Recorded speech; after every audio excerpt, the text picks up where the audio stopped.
Hi, welcome to my video about the presidency.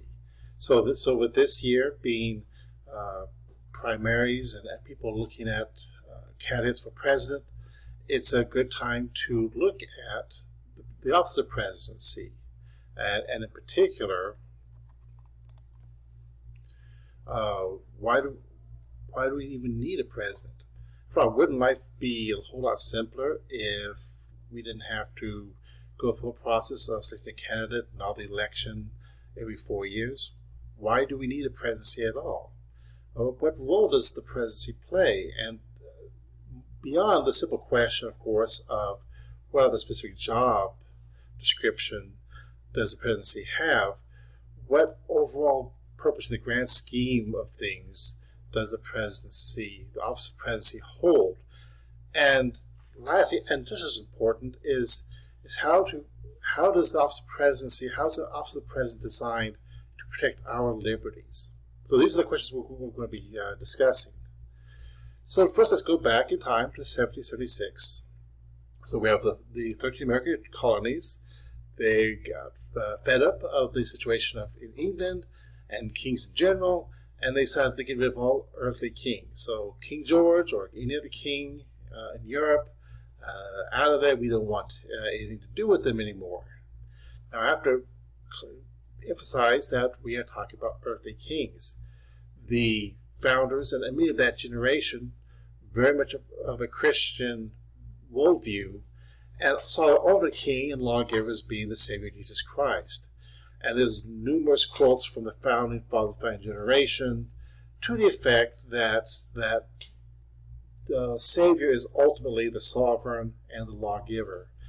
So in the Revolution, the idea was not to get rid of him as the king, but just get rid of the earthly monarch. So I want to kind of be clear and specific about what we're talking about here. Okay, so get rid of kings, get rid of England. What do we do next?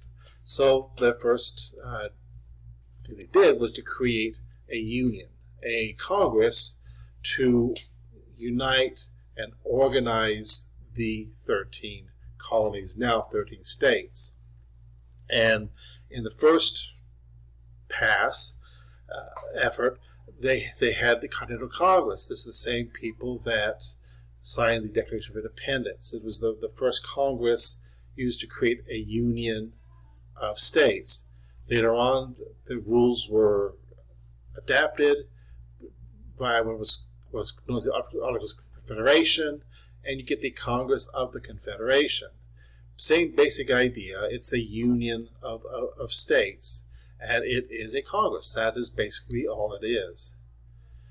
Now, both of these Congresses were not very effective, and for a couple of very good reasons.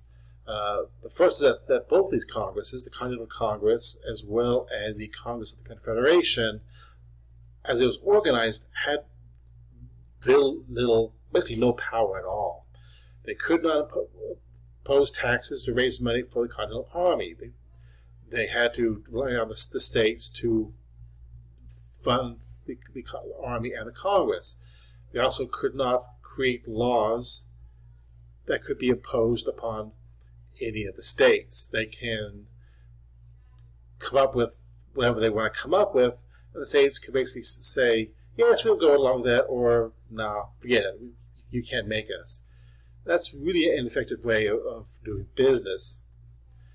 Another reason is that it is a Congress. Now, that's not a slight on Congress, but just kind of look at the very nature of the beast. What is a Congress, right? Congress is really just a group of people gathered together to decide on whatever issues they need to decide on. And it takes time. It takes time for however many people in the Congress to create a majority opinion, a consensus on an agreement on whatever issue they're dealing with. That can be a very slow process. So we have a couple of different reasons why our Congresses weren't able to get very much done. They weren't very effective. So how in the world did we win? We were such a poor system. Well, there are a couple of different reasons. The first one, of course, has to be divine intervention. There are many cases in the Revolution where the Almighty weighed in the behalf of the colonial army George Washington recognized it at the time, and even as president, encouraged his fellow countrymen to remember what the Lord had done for them and be grateful. So that, of course, is the chief reason why the Revolution was won for us. Of course, we have to include the French. The French gave a lot of military support, a lot of money in helping the war effort. So there were many reasons, but for our purposes, we have to focus on George Washington. Partly because George Washington was the man. He was quite a man, and he was a man of great importance. People looked up to him even in that day. But again, more true to the point of what we're talking about is that he was the commander-in-chief. The Congress very wisely gave George Washington solitary power to do whatever he needed to do for the war. So as commander-in-chief, he could make real-time decisions based upon the facts and the situation as he knew them out in the front. Imagine how the war would have gone on if that had not been given. What if Congress had told George Washington, "We need your approval. You need our approval for everything you do"? It wouldn't have gone very well at all. Okay, so a lesson to be learned that sometimes in an organization or government, which we're headed, you need an executive. An executive is really just a single person, like George Washington, who can make real-time decisions based upon the facts that they have before them, without having a group of people that have to try and come together on agreement. An executive is very important. Without an executive, you can't have an organization that can respond promptly to circumstances. That an organization that's basically just like a sloth, just kind of slowly moving along, responding to whatever comes its way. The executive, you can have quick decisions and action. All right, so coming to the new Constitution, so the Articles of Confederation, they realized were no good. Surprise, surprise. We need a new Constitution. And so when it came time to create a Constitution, people realized you needed an executive. You needed that person, like George Washington was, who could make real-time decisions in real circumstances based upon the information that they have. But there's an important point here that also we make is they need an executive, but not a king. We got done kicking out a king, our earthly monarch, King George. Last thing we want to do is to have another king take his place. Okay, so you're kind of playing with fire, aren't you? Because you need an executive, but not a king. And if there's any position, single position in the government that can lend itself to be a king, it's the president, because he is a one man with the power. Power is not spread out between other people like in Congress or the courts. It's one person making all the decisions with all the authority. So to have a president and not avoid king, you kind of play with fire. But in the end of the day, there really wasn't any choice. We needed to have one. So just like the fire dancer there, the task is to have the fire because you need it, but learn how to manage it without getting yourself burned. That is the big trick. So part of the Constitution was to create certain safeguards to try and prevent our president from becoming a king. First safeguard is a little phrase that gets used a couple of times in the Constitution talking about the president, and it goes by the advice and consent of the Senate. What does that mean? That means that in some cases the president is required to consult with the Senate. So the Congress with two parts, right? There's the House of Representatives, and then there's the Senate. The president is required to seek out the advice or counsel with the Senate and get input, and then, in the final analysis, needs to get their consent or approval.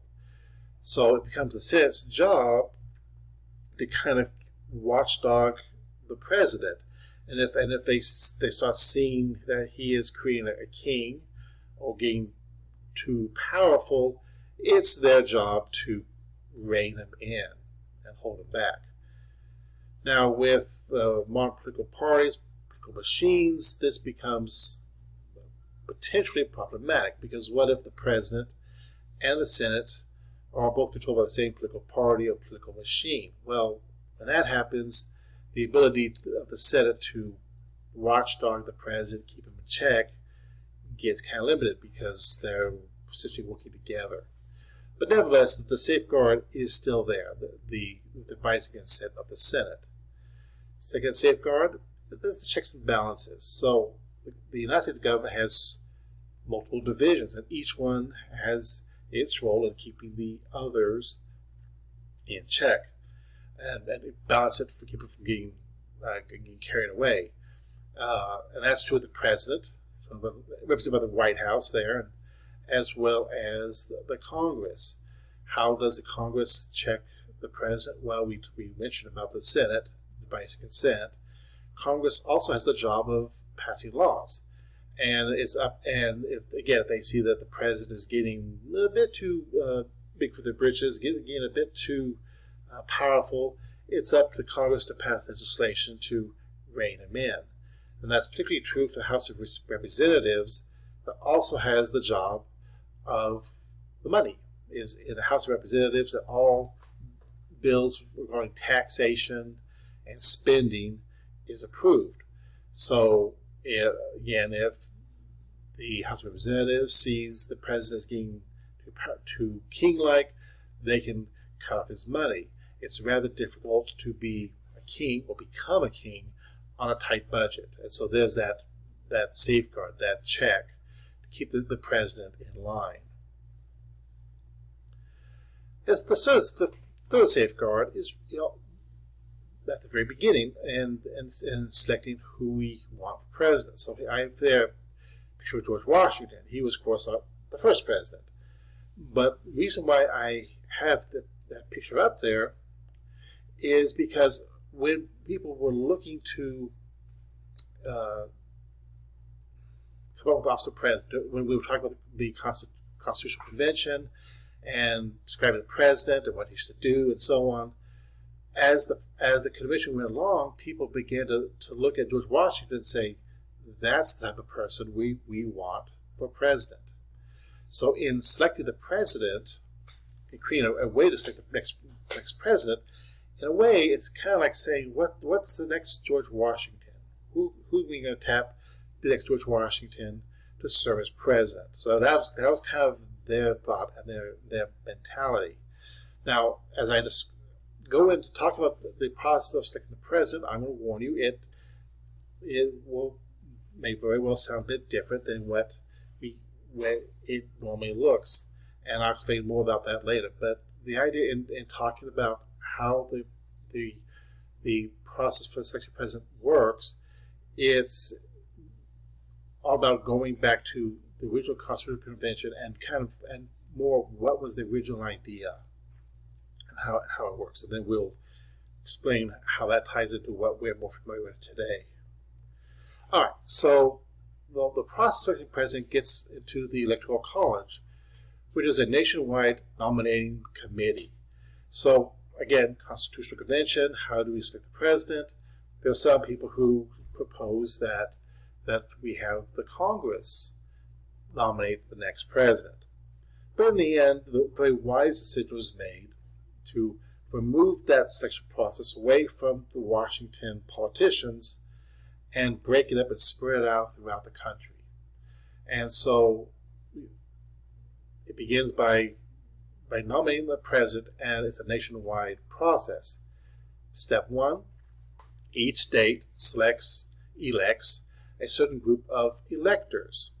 One elector for each member of Congress that state sends. So I have here a map of the United States with a select number of states showing their number of electors. So, for example, Montana has 4 electors. That's 2 electors for the 2 members that they send to the Senate, and 2 more because Montana elects 2 representatives to the House of Representatives. Michigan has 15 electors, New York is 28, and so on. So the electors on the state, their job is to, it's not a committee, but their job is to comb through the United States and being kind of like a Sherlock Holmes, if you will, or a nationwide talent search, to look through the United States and say, where is the next George Washington? Who do we think is the next George Washington? Next person who will be a good person to be president?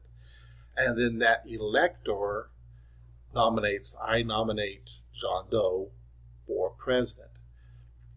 And each elector throughout the whole United States does the same thing. And so you have a whole bunch of different nominations for president scattered throughout the whole country from all of the states. Now, once the electors have done their business and the names are sent to the House of Representatives, where they count the names, and one of two things can happen. If the majority of the electors designate one person, so the majority of the electors say, I think John Doe will make a great president, then that person is elected as president. If not, then the House takes the top votes, the most popular names that the electors brought forth, and the House votes and decides amongst those who would be the next president. So the idea of the president, and the reason why we have our Electoral College the way it is the presidency is meant to be a call to duty. Just like George Washington. George Washington did not want to be the first president. He didn't want to be president for the second term. But he recognized the importance of accepting the call. He knew this country needed him, and so he accepted the call twice and served his 2 terms as president. The president needs to be a call to duty. That's why we have this big nominating committee to find who we should tap as president. It should not be a path for power. It should not be the path for a would-be king. And in many ways, it has this. The original understanding, as I understand it, is that the presidency is kind of like jury or jury duty. I know many people, when they get the jury summons, find ways of getting out of that. That's kind of almost like a pastime, it seems like. But for many people, they take the role seriously. They may not like serving on the jury. There may be inconvenient, or maybe problems. But they see it as their civic duty, their duty towards their neighbors and the community, and so on. And my understanding is that the original idea of the presidency was to be just that. The nation calls upon the patriot, the good citizen, what have you, to serve their country as president. It should not be a way for someone who wants to be king to get elected and become king. Again, avoiding a king was part of the concern. All right, so at this point, you may be thinking, well, that process you described may not sound the way it looks when I go vote for president, right? Because when you go for president, you go to the ballot, and you see on your ballot 2 names, candidate X, candidate Y. You vote for them. Whoever gets the most votes becomes president. That's kind of how we have come to see it, which leads a lot of people to think, well, let's just get rid of the Electoral College and let's go to a popular vote. The Electoral College is very important. And I want to kind of explain what's going on and why the ballot, the voting, does not seem to look like the way I described it. And yes, we have our political parties again. So how do political parties make the election work today? So you go to the ballot and you vote for candidate X for president. Now, you are in fact not voting for candidate X, or not directly. What you're voting for is a group of electors that have prearranged to kind of try and rig the election to get president or candidate X elected for president. And if in your state candidate X gets the majority vote, then the electors, although state will be a group of people that have already decided to cast their vote for candidate X. So the election has the same legal formalities, but it really goes against in my opinion, the original intent. The idea of having electors from across the country be elected because we value their opinion and their viewpoints, and have them nominate who they think will be the next president, rather than selecting a group of electors who have already pre-decided who their nomination is going to be based upon party affiliation. So the process of electing president is, on the appearance, quite a bit different. And I think and the intent is different. I will also kind of like to say a word about write-in for president. So oftentimes people, if they're not happy with either candidate, will write in. So you're not happy with the candidate, so you decide to write in Mickey Mouse. Now, let's say that in some inconceivable sort of way that Mickey Mouse gets the majority votes for a state. What happens next? Well, Mickey Mouse is a fictitious character. But even if it was a real character, real person, I don't know if that would even count, because Mickey Mouse, or whoever the write-in person is, does not have the pre-designated electors to vote for them. So how that will work, I don't know. But the way that Electoral College works is you have to have the electors that do the voting. Okay, so the only president that we could say really was elected really by the original intent and vision is George Washington. He did not run for office. He didn't want to run office. He wanted to go back home to Mount Vernon and more or less live his life in peace and quiet. But the country nominated him, and he agreed. 4 years later, the country nominated again. He also agreed, and then after that, that's when he says, "Please don't call me again. I want to go home and retire." That's the original intent of the Electoral College. When you get political parties and other things in the picture, it does get more complicated, and the intent of how the process does get a little muddled. But even saying that, the Electoral College, the process of electing a president, has worked in many ways. In many instances, we have many good people who have served as president. So the process is good, and it can produce very good people to fill the role of presidency.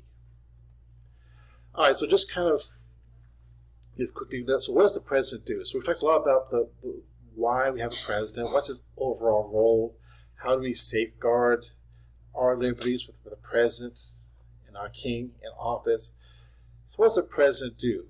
Let's get a little more specific. Well, the president does pretty much what jobs you expect an executive to do, or jobs that you really need one person acting in a decisive manner. Commander-in-Chief. The president is commander-in-chief, head of the military. That's a role that needs decisive powers, just like George Washington did in the Revolution. The president oversees the making of treaties, again with the advice and consent of the Senate. The president makes appointments of different positions, judges, ambassadors, and whatnot. Again, advice and consent. President recognizes representatives of foreign countries. So as far as other countries go, dealing with the United States, they have just the one executive pretty much to work with.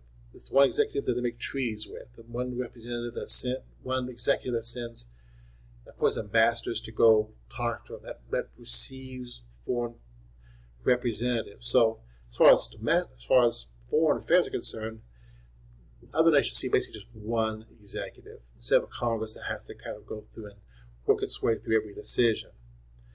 And as a check on Congress, the president can also approve or veto or strike out any proposed laws. This is basically what the president does according to the Constitution. Now, executive is in charge of an executive branch, or part of the government that is overseen by the executive. What does the executive branch do? What's involved in it? Well, we have the vice president, which is kind of the assistant president, takes over what the president can't function or can't do something or can't with the role.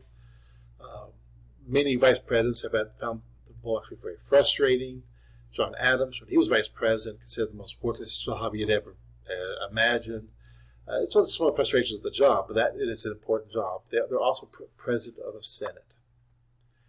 Initially, George Washington, he came in, he had the Department of Defense, which was initially called the War Department. So he's the commander-in-chief. He needs a department to oversee or manage the military. George Washington approved the Office of Attorney General, which is kind of like the lead legal advisor for the government. Later, that was expanded into the Justice Department, and Attorney General was in charge of that. Now, the Constitution also gives Congress certain responsibilities, but those responsibilities sometimes need a department to manage it.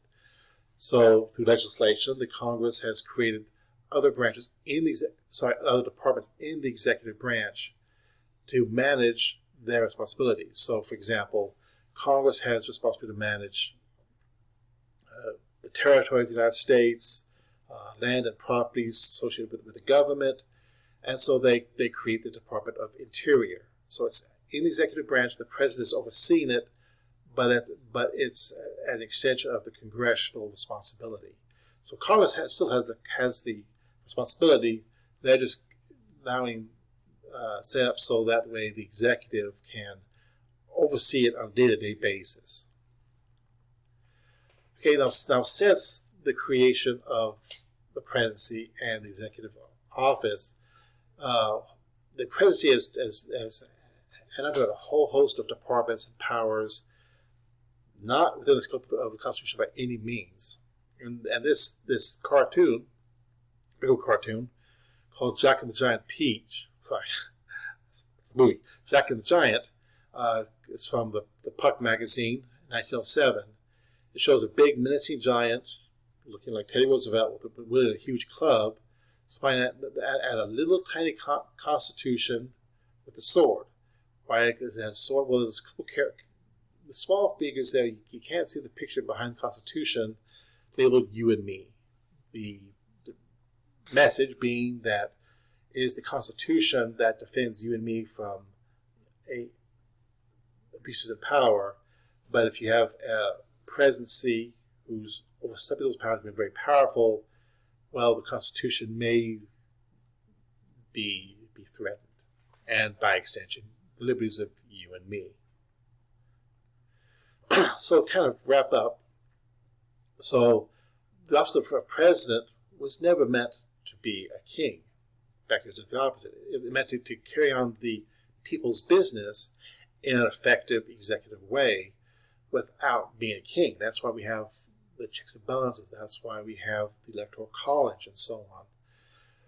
But in the right constraints, within the right bounds, the presidency is really an important part of the government. It allows the government to function. Without the president or presidency, the federal government really just cannot function at all. We need it. We need that office, but not to be a king. And I think that's an important thing to remember as we are moving into our elections, as we look at candidates and whatnot, that what we want is a president, ideally, like a George Washington, ideally, but at the very least, we need to look carefully to steer away from a president that seeks to be king, because that's not the role, that's not the job. Ultimately, the king, the sovereign lawgiver, is our Savior Jesus Christ. Ultimately, he's the supreme one, and that's something that's good, important to keep in mind. Well, thank you for watching this video and supporting me. If you like this video, please share with other people and sign up to my channel so you can see more videos as I produce them. You have a great day. God bless you, and God bless the United States.